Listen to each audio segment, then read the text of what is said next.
Salut chers compatriotes, et nous allons faire aujourd'hui une analyse comparative entre la Guinée et la Côte d'Ivoire, mais au-delà entre le président ivoirien Alassane Dramane Ouattara qui vient de prendre une décision courageuse afin de renoncer à une éventuelle candidature en Côte d'Ivoire. Et également, nous allons parler du président Alpha Condé qui s'entête et qui veut coûte que coûte aller à un référendum, non seulement qui ne l'arrange pas, mais qui n'arrange pas sa famille, qui n'arrange pas son parti politique et au-delà qui n'arrange pas tous les Guinéens, parce qu'il y aura une crise dont les conséquences seront énormes et ce n'est pas ce que nous souhaitons.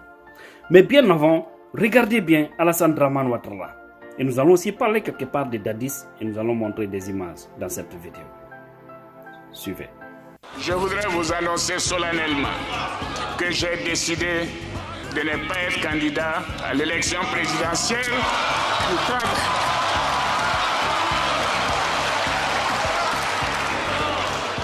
30. À l'élection présidentielle du 31 octobre 2020 et de transférer le pouvoir à une jeune génération.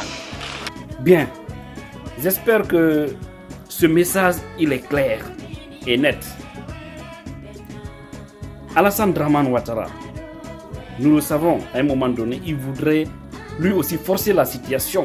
Parce qu'il avait dit à un moment donné que si sa génération se présente en 2020, lui aussi va se présenter. Il avait gardé une situation floue par rapport à une future candidature en Côte d'Ivoire.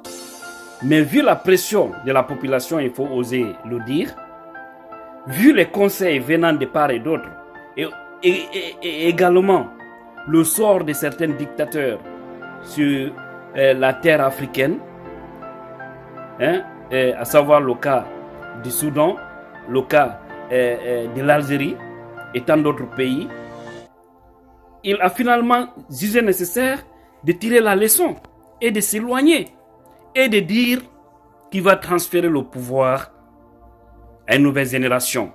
Même si le mot transfert, moi je ne le partage pas. Parce qu'on n'est pas dans un royaume en Afrique. La Côte d'Ivoire non plus. C'est une république.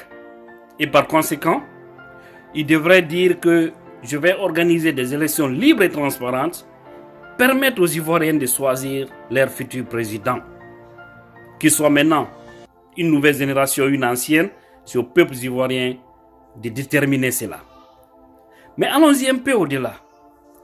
Alassane Dramane Ouattara, qu'on le dise ou pas, a subi beaucoup de coups en Côte d'Ivoire. Et lui et son ethnie, les Djoula, on les a traités comme étant des étrangers. Il y a eu beaucoup de problèmes de ségrégation. C'est un peu à l'image de ce qui se passe aujourd'hui en Guinée. Aujourd'hui, les mots, les peuples qui sont ségrégés. Mais pas par tout le monde, mais par un régime opportuniste. Oui, c'est clair, ça se voit. Parce que même aujourd'hui, vous avez vu, je vais parler de cette journée de 5 mars 2020, où un jeune encore a été tué sur l'axe Amdala Bambeto Koza, précisément à Wanindara. Mais les gens ils sont démocrates.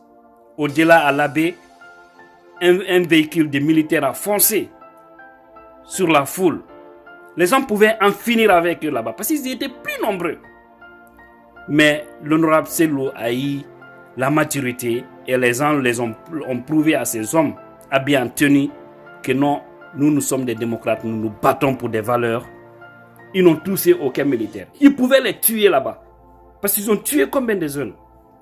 Mais nous ne sommes pas dans l'esprit de vengeance. Nous voulons que ce pays-là marche un jour. Mais au-delà de tout ce qui s'est passé en Côte d'Ivoire, vous avez vu le corps de la maman de Alassane Dramane Ouattara qui avait été déterré au temps de Bédié pour je ne sais que l'autopsie ou quoi, parce qu'on traite comme étant d'étranger, parce qu'on ne voudrait pas qu'il soit président. Mais il s'est battu corps et âme avec une équipe et finalement il est venu au pouvoir. Mais quand il est venu, il y a eu des réformes en Côte d'Ivoire, il faut oser le dire, même si tout n'est pas rose. Mais par rapport à beaucoup de pays africains, la Côte d'Ivoire est en avance. On ne peut pas comparer aujourd'hui les réformes que Ouattara a à faire en Côte d'Ivoire par rapport à Alpha Condé qui veut s'éterniser, mourir au pouvoir là. Combien de ponts Combien d'infrastructures dignes de nous en Côte d'Ivoire? Mais regardez, le cas de la Guinée. Alpha Daye devrait se précipiter pour quitter au pouvoir. Parce que son régime n'a été qu'une désolation. Et malgré toutes les tensions en Côte d'Ivoire, on ne dit pas qu'il n'y a pas eu de morts. On tue des hommes, plus de 100 et quelques morts. Sous le mandat de Ouattara, vous n'avez pas entendu. Je ne pense même pas s'il y a eu 10 morts en Côte d'Ivoire. Par rapport lors en tout cas des manifestations politiques ou sociales, non. Même s'il y a eu des arrestations. Mais en Guinée, avec tous les dégâts qu'Alpha Condé a eu à faire, il souhaite mourir au pouvoir.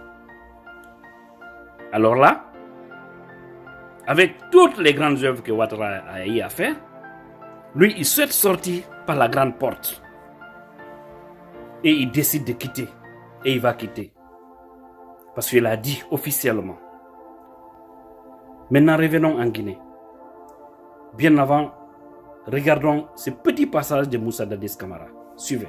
Ce vieux Ludo, Alpha Condé, il est rusé, il est méchant. Il veut, il m'a dit dans mon bureau, que président, tant que tu es avec Cellou Dalein, il a même qualifié de voleur de ceci, de cela. Il dit, tant que tu es avec lui, je ne viendrai plus dans ton bureau. Fall me l'a dit, sur l'honneur, dans le bureau du ministre de la Défense, que ton bonhomme, ton voleur est venu tomber dans ton filet. Ils m'ont fait la guerre à cause de Cellou Dalein ici. Eux tous disaient de procéder à l'audit pour éliminer Cellou Dalein. J'ai refusé parce que je suis très réfléchi. Alors c'est comme ça qu'il a joué l'agression de 1970, la rébellion, l'agression portugaise contre la Guinée. Il était au large. La rentrée des rebelles tout au long de la frontière. Il a été arrêté, il a été jugé. Et donc, il est habitué. Parce qu'il en a de l'expérience. Mais une expérience méchante, dangereuse contre sa nation. Alors, mais cet homme qui est assis, il faut que vous cherchiez, il faut que le peuple cherche. Il est en train de raconter des bobards. Il parle tantôt de forestier. Je suis forestier, c'est grâce aux forestiers que le mouvement rebelle a été combattu. Il y a ces valeurs, je les possède. Et tous les militaires en ont, que tu sois maintenant. Ce n'est pas seulement les forestiers qui ont combattu tout au long des frontières. Les Peuls ont combattu, les Malinqués ont combattu, les Soussous ont combattu. Donc c'est un homme qui a des faits habitués. C'est un habitué de faits. C'est un homme dangereux. Et voilà, aujourd'hui, ils sont dépistés. Donc il veut passer par tous les moyens, coûte que coûte, goutte que goutte. Si ce n'est pas le pouvoir, Alpha Condé ne sera jamais rassasié. Il faut se lever pour changer tout ça. Oui, Dadis l'avait bel et bien dit qu'Alpha Condé, son rêve, c'est le pouvoir, rien que le pouvoir. Maintenant, aujourd'hui, Dieu vous a donné le pouvoir. Vous avez mené un combat de 40 ans selon vous, pour vous, mais pas pour la démocratie, parce que ce qui se passe en Guinée est loin d'être une situation démocratique. Mais Dieu vous a donné ce que vous avez cherché durant des années, pour vous et pour votre famille, pour votre entourage. Vous l'avez obtenu, vous avez fait un mandat. Avec tout ce qui s'est passé, les fraudes, les manipulations, en 2010, avec Sekouba Konaté Sekoni. Nous n'entrons pas dans ces détails. Mais vous êtes représenté en 2015. On vous a vu encore là. Vous êtes toujours président. Président 10 ans. Plus 40 ans de combat politique selon vous. Ça fait 50 ans. Aujourd'hui, vous devrez chercher où vous reposer. C'est pourquoi je vais dire à la famille biologique du président Alpha Condé, son fils Mohamed Condé, où qu'il se trouve à travers le monde, de tirer son papa du trou où il veut s'enfoncer. Avec ces lâches, ces apatrides regroupés autour de lui qui se font appeler arc-en-ciel. Si vous remarquez au fond, les vrais herpésistes ne sont pas avec ce projet. Ils ne sont pas avec ce projet. Oui, c'est arc-en-ciel, c'est-à-dire ceux qui sont venus en deuxième position, là, qu'on appelle les militants de la 25e ère, je ne sais quoi, les Damaro et autres, ils sont nombreux, les Kridi, Hein? Ils sont nombreux là-bas. C'est des gens là qui veulent déchirer, tuer la démocratie guinéenne. Mais les vrais RPGistes, vous vous êtes battus durant des années écoulées pour l'instauration d'une véritable démocratie en Guinée. Aujourd'hui, votre champion est président de la République. Il est au terme de son mandat. Ce que vous devriez faire, c'était de l'aider afin de sortir par la plus grande porte. Bien que ses mains sont sales aujourd'hui du sang et des dégâts économiques. Parce qu'il y a eu beaucoup de gens qui ont été tués, beaucoup de détournements, beaucoup de gabésies. Mais au-delà de tout, vu son âge, vous devrez au moins l'aider afin de sortir par la grande porte. Oui. Sinon, le risque sera fatal même pour vous. Et surtout son fils, Mohamed, Ikanasson. Ikanasson, nous savons que tu es dans les mines. Tu te fais de belles vies. Mais tout ça, ça prendra terme un jour parce que rien n'est éternel. Aide ton papa afin de sortir par la grande porte. Dis ton papa de quitter derrière ces lâches et opportunistes. Madame Dianeng, dites à votre mari d'accepter de sortir par la grande porte pour votre propre honneur, pour votre propre sécurité demain dans ce pays. Regardez aujourd'hui où se trouve Madame Ariette Conté, qui était courtisée avec des bérets rouges par-ci par-là hier. Aujourd'hui, vous ne verrez même pas un gendarme chez lui. Aujourd'hui, vous aussi, vous êtes courtisés par des policiers, pas des gendarmes, pas des militaires, d'ailleurs des bérets rouges à la Kamayenne. Mais sachez que le jour où votre mari va quitter, dans l'humiliation, vous risquez même d'être arrêté par ces mêmes bérets rouges qui sont autour de vous. Parce que l'administration sera forcément une continuité.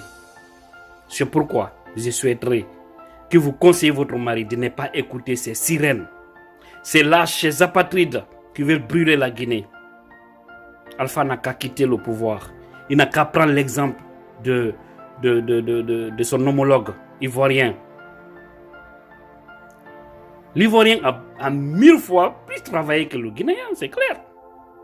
Parce que nous, on n'a parlé que de politique. Politique depuis 2010. Alpha est venu avec ça. Mais c'est ça aussi les conséquences de confier un pays à quelqu'un qui n'a jamais une expérience, qui n'a jamais géré, qui n'a même pas été directeur. On dit président des associations d'étudiants africains en France. C'est quoi ça? C'est un mouvement. Ce n'est rien ça. Professeur à la Sorbonne, on dit professeur assistant. C'est tout. Donc, je vous prie, encore une fois, essayez de conseiller Alpha. Il a causé assez de dégâts. Mais s'il accepte au moins de sortir par la grande porte, pour ne pas causer plus que ces dégâts-là, ce serait mieux celui qui va diriger la Guinée après lui. C'est le peuple qui va le choisir.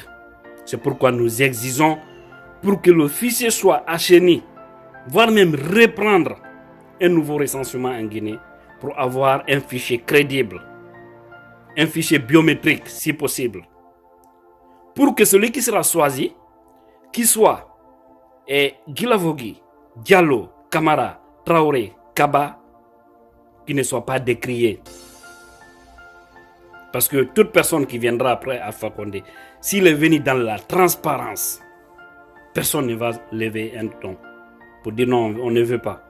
L'essentiel, c'est de laisser le peuple choisir ses dirigeants. C'est extrêmement important. Monsieur le Président Alpha Condé, vous les militants des premières ères, les jeunes, je sais, beaucoup se confient en moi. Je parle avec beaucoup de jeunes RPGistes qui sont déçus aujourd'hui, qui nous donnent même les noms de ceux qui prennent Alpha Condé en otage. Aye Wuli, Naima Wuli, Mone Benai Fa Lonkele, Naima Wuli, Abena Toila Lonkele. Levez-vous. Faites comme Ismaël Condé, faites comme Yero Baldé. Quand je vois les Damaro traiter les Yero comme étant ils sont partis parce qu'ils les peuvent, mais c'est lâche. Quand je vois certains RPGistes le dire. Et puis, les arrivistes au sein des RPG qui ont coloré le RPG en nous parlant d'arc-en-ciel. Vous n'avez même pas honte de parler de la sorte. Yero, c'est l'un des militants engagés. C'est comme les Bantamasso. Ils ont adhéré au RPZ, ils n'avaient rien. RPZ n'avait rien. C'est eux-mêmes qui cotisaient en tant qu'étudiants.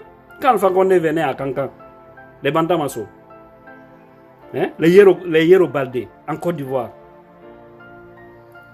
ils étaient là, ils couraient. C'est comme maintenant, là, nous sommes dans l'IFDZ là. On court, on monte, on descend, on fait tout, nous risquons notre vie. On prend de notre poste, on finance, on fait des choses. Et que demain, si nous allons au pouvoir, des opportunistes vont quitter gauche à droite pour dire que non, c'est nous, c'est nous. Là-bas aussi, on verra. Parce qu'on ne va plus laisser tomber l'erreur qui vient de se passer. Nous voulons qu'un président, quand il vient, ce n'est pas forcément de nommer des militants. Oui, pas forcément. Mais nommer des cadres guinéens. D'où qu'ils viennent, qu'ils soient de la société civile, des partis politiques, pour faire avancer le pays. Si vous battez pour quelqu'un et que vous le voyez travailler, même s'il ne fait rien pour vous, mais vous êtes fiers parce que vous êtes battu pour ça, pour que votre pays là puisse se développer. Moi, je suis dans cette logique. J'étais dans une logique opportuniste. Ça allait trouver que j'étais quelque part à Conakry, avec un poste considérable, avec des avantages. Parce que j'ai des camarades aujourd'hui qui sont directeurs quelque part. Ils ont même âge que moi. On a reçu les mêmes formations. Ils sont là-bas. On se connaît. Oui. Mais ma dignité ne m'a pas permis. Je ne peux pas accompagner un régime assassin. Je crois bien, le message est compris. Et que les RPZistes aideront Alpha Condé afin de se tirer du trou où il veut s'enfoncer. Sur ce, je vous remercie. Qu'Allah bénisse la Guinée.